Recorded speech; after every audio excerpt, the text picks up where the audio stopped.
आप सभी बच्चों का श्रीधर क्लासेस में बहुत बहुत स्वागत है। और आज के इस वीडियो में हम पढ़ने वाले हैं जे थॉमसन का परमाणु मॉडल। इस परमाणु मॉडल को प्लम पुडिंग परमाणु मॉडल भी कहते हैं।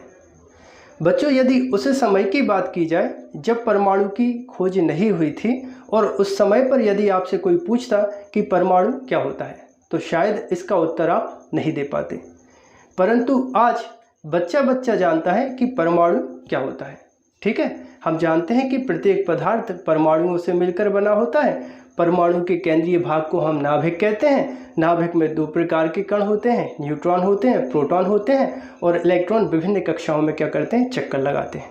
तो हमें पता चला कि परमाणु क्या होता है। परमाणु में नाभिक होता है, दो प्रकार के पार्टिकल होते हैं, न्यूट्रॉन होते हैं और प्रोटॉन होते हैं। इलेक्ट्रॉन विभिन्न कक्षाओं में क्या लगाते हैं, चक्कर लगाते हैं।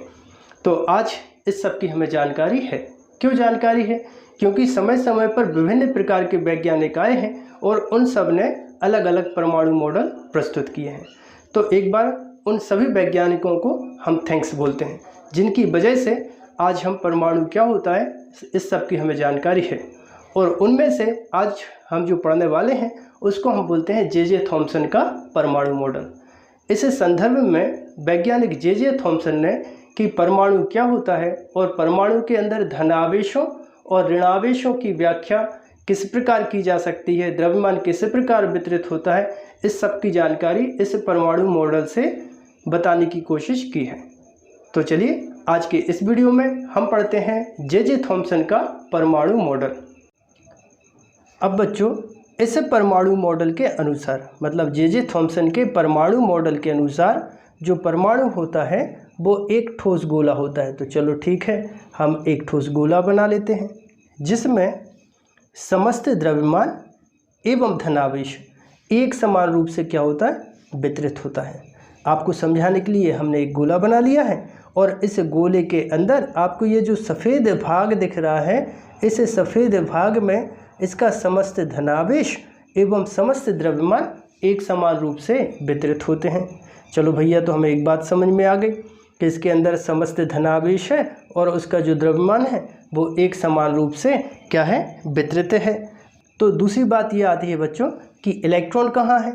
तो जे थॉमसन के परमाणु मॉडल के अनुसार जो इलेक्ट्रॉन होते हैं, यहाँ पर ये इलेक्ट्रॉन देखो, पहले इलेक्ट्रॉन बना लें।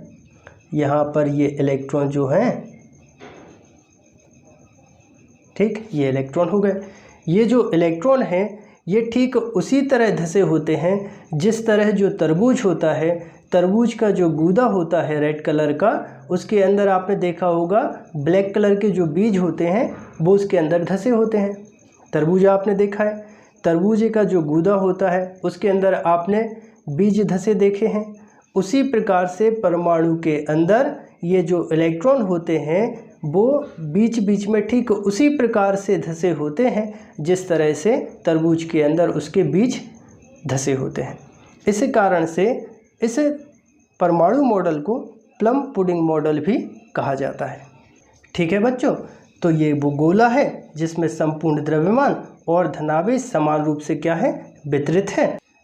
इसके अतिरिक्त बच्चों, प्रत्येक परमाणु में इलेक्ट्रॉनों की संख्या, यहाँ पे ये जो आप इलेक्ट्रॉन देख रहे हैं, इन इलेक्ट्रॉनों की संख्या इस प्रकार होती है कि समस्त इलेक्ट्रॉनों का ऋणावेश और यहाँ पर ये जो धनावेश वितरित है उसके ठीक बराबर होता है। मतलब ये जो इलेक्ट्रॉन है, इलेक्ट्रॉनों पर जितना ऋणावेश होता है, यहाँ पर जितना ऋणावेश वितरित होता है, ठीक उतना ही प्रत्येक परमाणु पे क्या होता है, धनावेश होता है।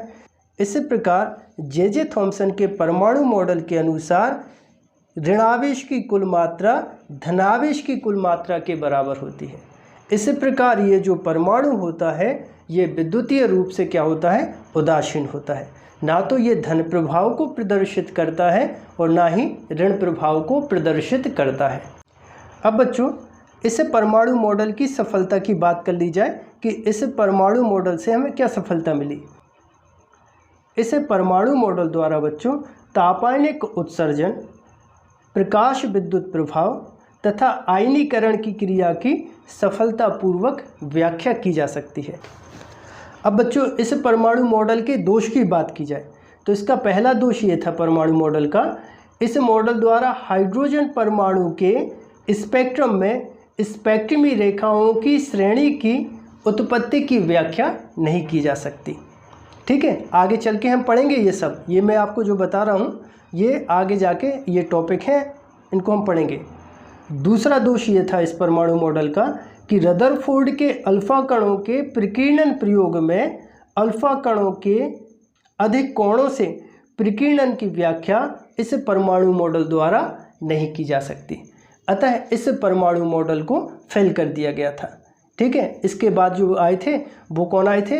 वैज्ञानिक रदरफोर्ड आए थे और रदरफोर्ड ने अपना परमाणु मॉडल प्रस्तुत किया था। इसके अगले वीडियो में हम इस पर चर्चा करेंगे।